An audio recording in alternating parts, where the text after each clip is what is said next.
Hey everybody and welcome. First and foremost, thanks for tuning in.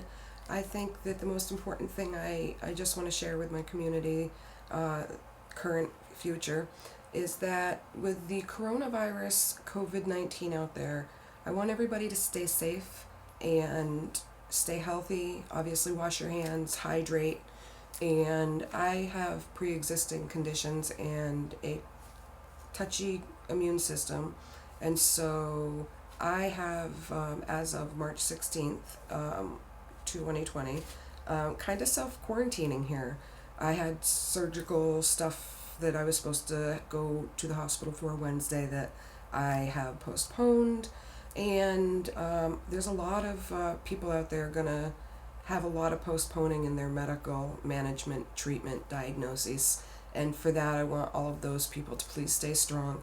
I understand how difficult it is to have pre-existing conditions and the fear of what the news and the media and our social media applications are telling us. It's very difficult to determine fact from fiction, and I kind of think we all have to take it one day at a time. So please stay hydrated, and on that note, let's get into this video. Once I got to the age of driving, they would take my spark plugs, they would take my license plate, they would take my keys, they would let the air out of my tires anytime they needed to control me. Once I got a boyfriend who had a license, they even tried to pull that shit on him. It didn't work all but once because he called the police on them and he moved out and we broke up. Nobody wants to date a girl with crazy parents. Trust me. I know. I can definitely say I would rather have my car messed with and my license plate taken than a 300+ pound man sitting on me, listening to me beg for him to get off me until I'm completely exhausted and feel like I'm being crushed to death while my mom's sitting there on the couch. Marcia has said several times and stated even on Commonwealth record that, hold on, let me find my note. Fane didn't begin settling down until she was 30. I was a full-time mom at 20 years old. Okay? I don't know what the fuck kind of delusions Mike and Marcia actually live with in their reality, but by the time I was 30, I had a 10-year-old daughter. And that is about the time when the alienation began leaving a paper trail that Mike and Marcia were leaving. I have some pictures I'm going to add in of dates when they called 51As against me. A 51A is what you call into the state when you believe a child is being abused and neglected. My parents would report my daughter's last name was Powers. That's another way you can also tell which 51A reports are from them, because they would refer to my daughter as Jenica Powers. She has never been a Powers. She will never be a Powers. I didn't give birth to my daughter for her to become my sister. Cringe. Mike Powers is a drug addict. He projects a lot of his own faults onto other people, so he will use that narcissistic trait of deflecting his own flaws onto other people. So he would constantly tell my daughter I had a drug problem. You see, I've had 25 surgeries and I've never had a drug problem. I've never violated my drug contract. I have never had any drug problems in court. I have never had any drug problems with my doctor, ever. My father, on the other hand, would steal my pain medication post-op, so after a surgery. He would go up to Dr. Mariani in Brattleboro and he would get fake scripts. So he would then come back down with like 240 Percocet for like a 2-week period. He would go up there all the time complaining of foot pain, and that was their little gig because they were old high school buddies. And so when my parents began alienating and conditioning and grooming my daughter to believe I had a drug problem, but yet there was no proof of it, there was no paper trail of it, there was no evidence of this. This was just something that he felt that he could say because you know that any child protective services is gonna listen if mommy or daddy might have a drug problem, or if they're mentally unstable. But yet, I am the one under the care of doctors for my entire life. They were all willing to go to court against my parents to confirm I do not have a drug problem. Willing to bring my therapists into court to prove that I'm in therapy every week and that therapists quit and not every therapist is a match, but she tries, she's doing the work, and she's doing great. That are being talked about are being fabricated so that a foundation can be made that Thane is a shitty, drug-addicted, abusive, neglectful parent, person, figure, soul. These are my adopted parents. And then my daughter joined in because my parents kept saying it, giving her money. Everything that she couldn't get at my house, she was getting there. So no curfew there. Access to cars there before she was legally allowed. Money. No filter on who can and cannot be dating her. When you think about these things, you just gotta sort of think like when your adopted parents would lie to the state that you're all fucked up so they could continue getting money, and then you got out from underneath them, started your own family. And then I've always taken my mental health very seriously. I know the traumas I've gone through, and then adding my medical issues on top of that, I definitely need to be talking to somebody. I have a lot on my plate. I've gone through enough for 5 villages. I think it's disgusting.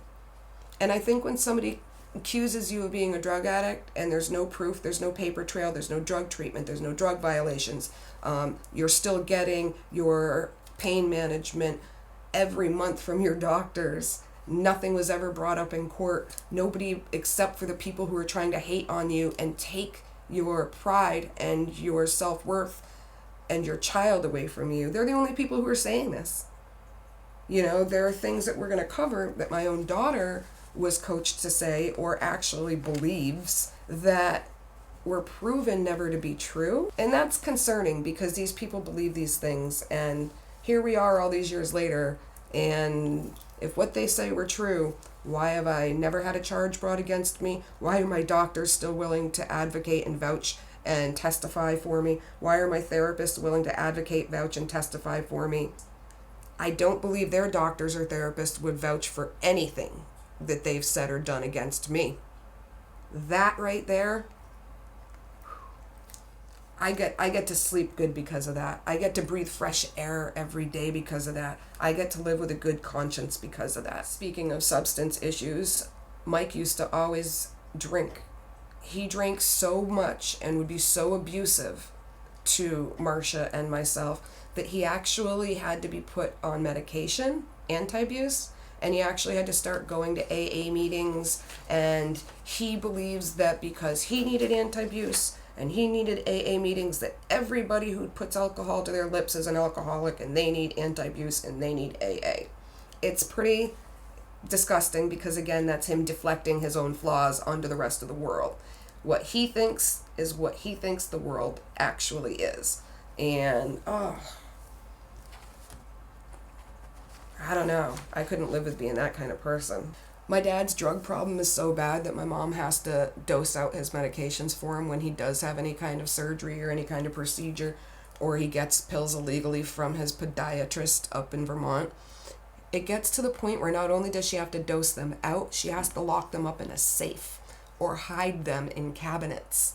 It's fucking maddening because these are 2 grown adults. I mean, I have been on pain medication for 10 years. Nobody has to control mine. Nobody has to lock mine up. I actually did have to lock mine up when I were at home living with my parents because, like I said, Mike would steal my pain medication while I were out, at the park with my daughter. So, but besides that, could you imagine being a grown man that accused other people of what you're actually dealing with, what your actual demons are? When you can't accept that maybe somebody's doing good in the world and maybe somebody doesn't have the same problems as you, or maybe somebody can actually have willpower and self-control, whether it be over parenting or alcohol or any addiction, I think that makes you such a lowlife, such a piece of shit that you have to deflect and project your own flaws and faults on innocent people. Ugh. The chances of Michael or Marcia going to heaven, I heard they don't let evil souls up there. I actually would report to DCF my concerns about Mike having guns in the house around my daughter, him drinking, because he does, as he calls it, falls off the wagon. You made a choice. Live with it. You didn't fall off a wagon. When you fall, that's generally an accident. And if you're on a wagon and you fall off of it, chances are you weren't holding on tight enough in the first place.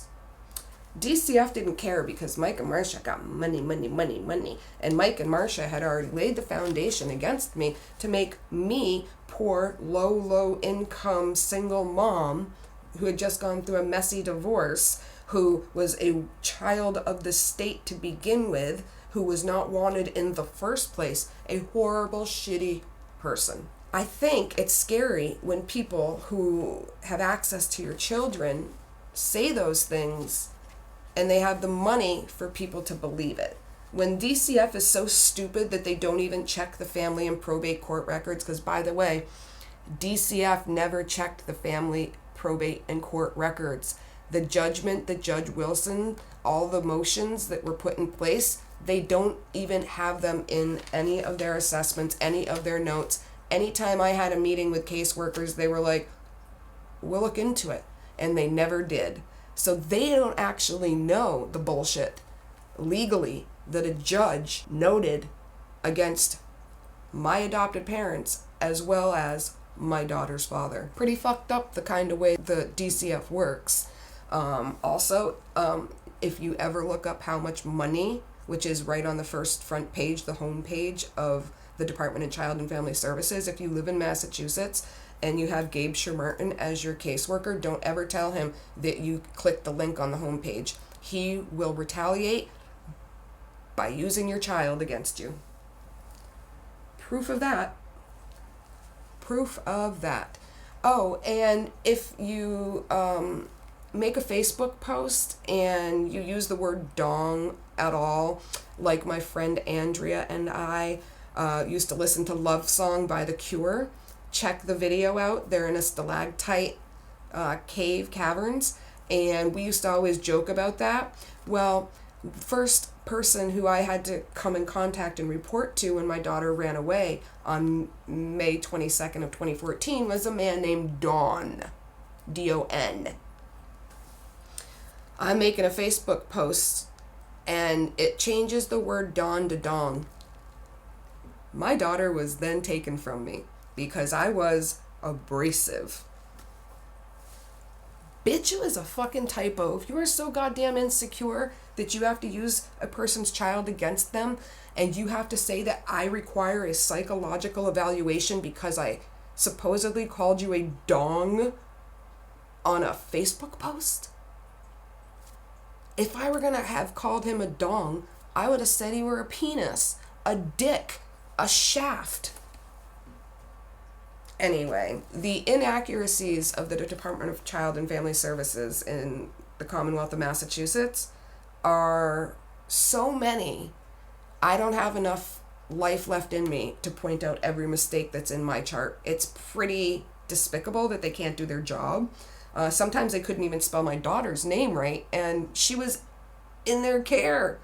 My parents have taught my daughter to milk DCF until she can get the maximum amount of money that she can. So I won't be surprised if when that point runs out, which will be in December of this year, 2020, if all of a sudden my daughter doesn't want to go to school anymore. My parents coached my daughter the same way they used to coach me. There used to be monthly DCF meetings, and my mom would pull me aside like 20 minutes before they'd come. And she'd be like, all right, you need to tell Kathy this. Make sure you tell him you're having a hard time. Make sure you tell him that you can't do good in school. Make sure that you tell him that you cry still about your abuse. I didn't realize what she actually was doing was trying to get her claims of me being a train wreck and unstable set in stone. See, Marcia is an evil minion. And I know for a fact that when you have real estate dealings with a social worker, Paul Goldstein, I know for a fact that you were coached on what you need to say to get what money from them and what you need to say to keep money coming in from them. And I am not stupid, and I have had conversations with Paul. So, losers. I know a big problem with Mike is that he has severe bipolar disorder, and if he doesn't take his Prozac, he goes crazy, as my mom said last year. I guess he stopped taking his medication last year because he's one of those people who's like, I don't need it. Or he'll be like, my insurance won't pay for it, which is a bullshit lie, because I know that the National American Mental Health Association actually has plenty of grants and funding for things like that. So excuses are like assholes, and I've never met anybody with more than him. But I can definitely tell you that when you're bipolar and you're trying to accuse other people of being bipolar, when their diagnosis is complex post-traumatic stress disorder, you look like a further douchebag because you're trying to inflict your own mental illnesses onto other people. I mean, you can't be God. You can't kill people, kill dogs, tell people how they have to be in order to exist. You're not God. You never were. In fact, I know that they are so much further from being close to God that as times are getting tough with this coronavirus, and I mean, they're getting up into their 70s now, I'd be scared if I were them, because their time is coming. I'd be scared. They know they have not been good people here on earth. They know that they have been bad people and made bad choices, because if they don't know that, if they actually don't know that at this point in their life, then this is a much, much worse situation than I ever could have come to discuss with you. Makes my skin crawl to actually think that. I mean, I want to think that they have some type of remorse, some type of wits about them. I don't know. I mean, I know they don't, so I can't come up with a word. I know several times when Mike has been abusing drugs or off his bipolar medications or sampling other people's medications or mixing all of that with alcohol. I know that he has murderous narcissistic tendencies. I've watched him beat on Marcia before, my ex-boyfriend, my daughter, neighbors. We've all seen it. I remember a specific time that he actually was coming at my mom upstairs in the closet and just beat her right in the closet, right off her feet. I guess that's just another way you sell your soul for money. And I'm not a person who bases everything in my life on money. I mean, God, if I did, would I be missing out on life? I'd be missing out on laughter. I'd be missing out on small, simple things like a hummingbird stopping by a flower in the spring, or a family of deer in the field, or a smile that I remember having, or a laugh I had with my daughter, or building my daughter up, even when I've always been treated to be torn down. I never beat my daughter. I never abused my daughter. And maybe because of my medical problems, there may have been some neglect, like she may have had to do more chores around the house or clean the litter box a couple extra times. Or maybe I was a helicopter mom because she was my only child that I had, and I wanted to make sure that she wasn't, growing up too fast. Or so for anybody to say I was a bad mom or I made mom mistakes, they'll never really know if I were a bad mom or what mistakes I made, because they were never, ever willing to even give me a chance to hear what they thought a piece of shit I were, or what the hell I needed to do to correct myself as a mom. My own daughter didn't even say, Mom, this is what I need from you. Mom, I'm having a problem with this with us. She would lie and fabricate and make up things, talk to her friends, talk to her boyfriends, who, and many times would actually turn around and talk to me, who I have a long chat log with, who He even told me he tried to talk her out of what she were doing, the fabricated, premeditated running away. I feel like when your own boyfriends are telling you, hey, I get in arguments with my mom, but I would never do what you're doing to your mom. Like, what are you doing? That's got to be a hard pill to swallow. Because after she chose to run away on May 22nd of 2014, for 5 years, she refused to talk to me. For 5 years, she refused to work on us. For 5 years, she refused to try to help me become a better mom if she thought that I had these flaws. She claimed that she made accusations because I needed help, but nowhere in those 5 years did she ever follow through with any other evidence proving that I had the problems that she had been initially accusing me of. There was no help to be offered because there was no help needed. When you go to her graduation 5 years later and she doesn't even talk to you, nobody talks to you, but you film it and it's on YouTube. I get to go to bed at night and breathe fresher air knowing I tried. Because as I said in the beginning, the best thing that can happen when you're dealing with parent alienation is that you get to reconnect with your child. The worst thing that can happen is that you never try. So I never stopped trying. I continually went to therapy. I took down the old Plain Truth series because that's what I was told Jenica and Mike and Marcia wanted in order for me to be into my daughter's life again. It was all a lie. They just wanted it taken down because it made Mike and Marcia look bad. The truths that I was speaking embarrassed and humiliated them. It shamed them. And that's not my problem. If you had treated me better, I could have talked better about you. If you had treated me better, then there would be better memories for me to share. I do have a paper trail. I do have the truth. I split with my ex-husband in July of 2008.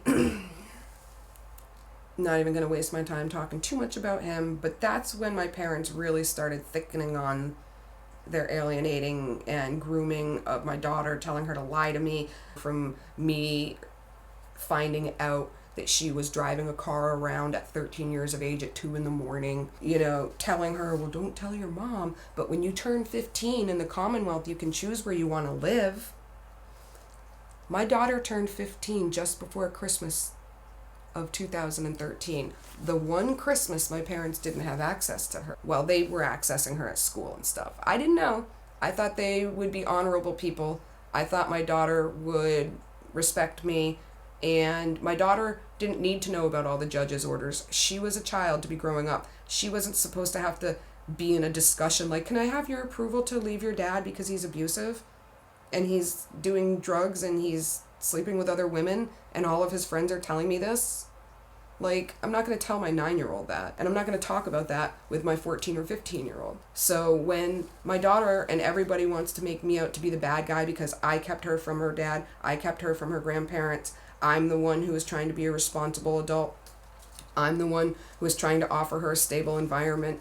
And all of my husband not keeping his job and moving us around, or landlords selling houses, or not wanting our pets, and so the buildings would sell and the new landlords would be like, oh, no pets, you can get rid of your pets or you're gonna have to leave. And I never wanted my daughter to have to give up her pets just so she could keep her bedroom, when I knew that we were capable of finding another place, a nicer place to live. We never lived in a dump, always had a roof over her head, always had food on the plates, in the cabinets, in the fridge. She never ever had to go without anything she needed. She may have had to go without some things that she wanted, but I do believe that you can earn the money to buy the things you want by allowance and helping out around the house. Doing chores, that's the way that I gave myself the morals and values to be a mom. It's not about free, because Mike and Marcia didn't teach me the value of $1 at all. I had no idea how to survive when I became a single mom. I had to teach myself how to pay bills, how to save money so the lights would stay on, so the child had formula and diapers and things like that. They didn't teach me any of that. I was hoping that I would have been able to teach my daughter those things. I would have been able that I wanted to be able to think that my daughter loved me enough, to respect me enough, to work through the hard times, and not to expect me to be perfect, because I didn't expect her to be perfect. I had never been a mom before. She was my first child.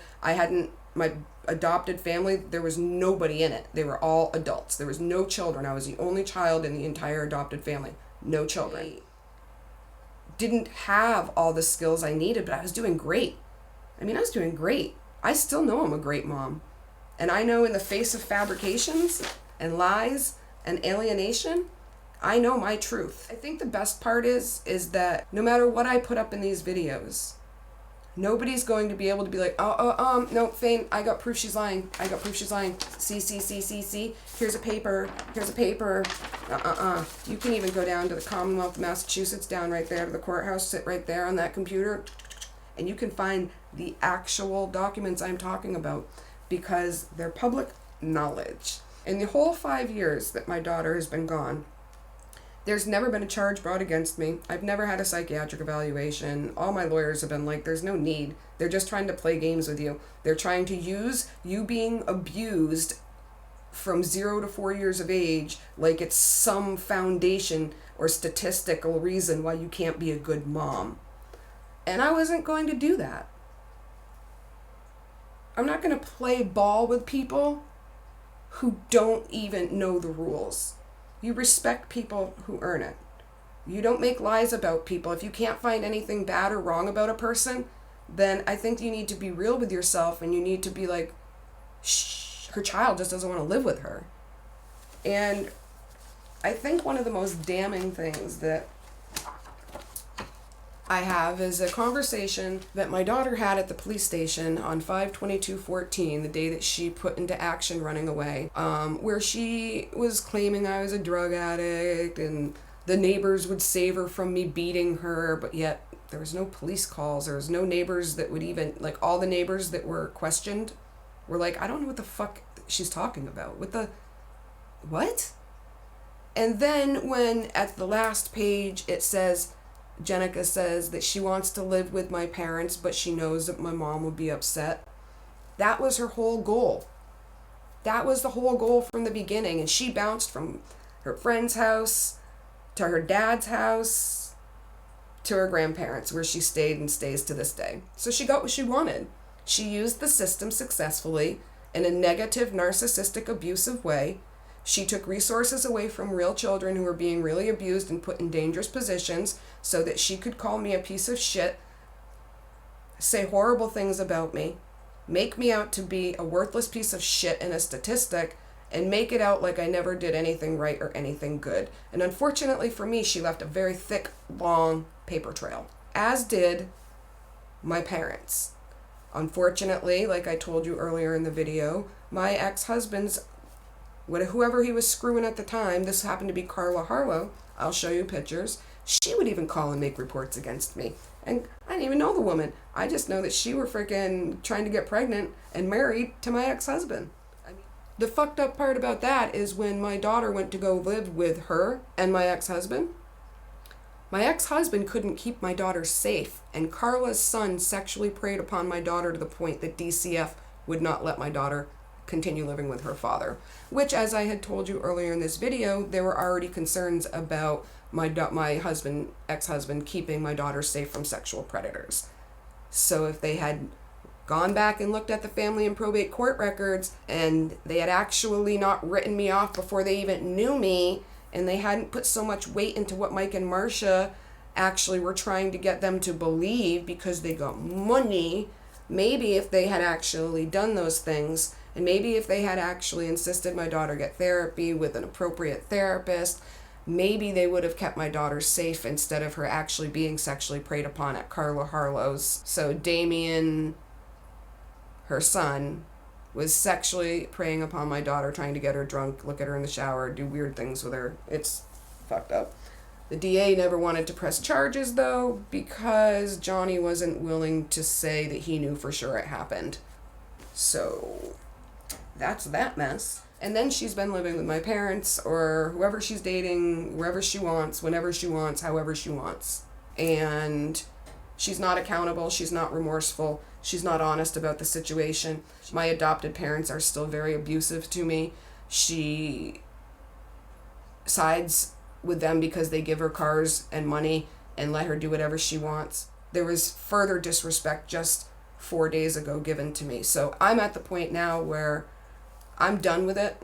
I'm moving on from being a mom. I'm closing that chapter in my life. I'm going to put my efforts and my energy into places and people and events and experiences that respect me and that will work as hard at our relationship as I do, or will at least be accountable and responsible. That's where I'm at in my life. I will always love my daughter. I think that I have to love myself now. I think, especially after Friday, I'm kind of ashamed that I thought I could go to my daughter and that she would prioritize my safety and well-being. I guess I thought we had made some headway in our reconnecting. Now I don't even know if we really had reconnected, or if she was just having some type of unpredictable, unreliable relationship with me because she felt guilty that I have terminal illnesses and that I am constantly dealing with the anxiety of dealing with a very difficult life and a very difficult medical existence. I can't tell you, I can't sit here and say this is what my relationship is with my daughter or this is where it is going. But I can tell you, I can sit here and say, I need to be able to go to bed and wake up strong and continue to write my own song. I need to value myself. I need to respect myself. I need to have personal boundaries. I need to be able to remain accountable and responsible. And I need to be able to love myself, because it doesn't appear that anybody else can unconditionally love me. And I'm sort of sick of having to fit into somebody else's mold or somebody else's conditions, or if I said it that way, you would have loved me more. If I had done it that way, we wouldn't have argued. Or if I had just been it the way you needed me to be, then I would have had the respect I deserve. I don't think anybody has the right anymore to put me in the clearance section and discount my value. I am ashamed of those that have. I have had a lot of hurt. I've had a lot of letdown, a lot of pain, a lot of trauma, a lot of heartache and dark times. And a lot of these things I myself only have so much control over. I only have so much that I've contributed to that outcome. So I hope this video has helped somebody. I hope maybe, truthfully, I hope maybe in time it helps me. Bye, everybody.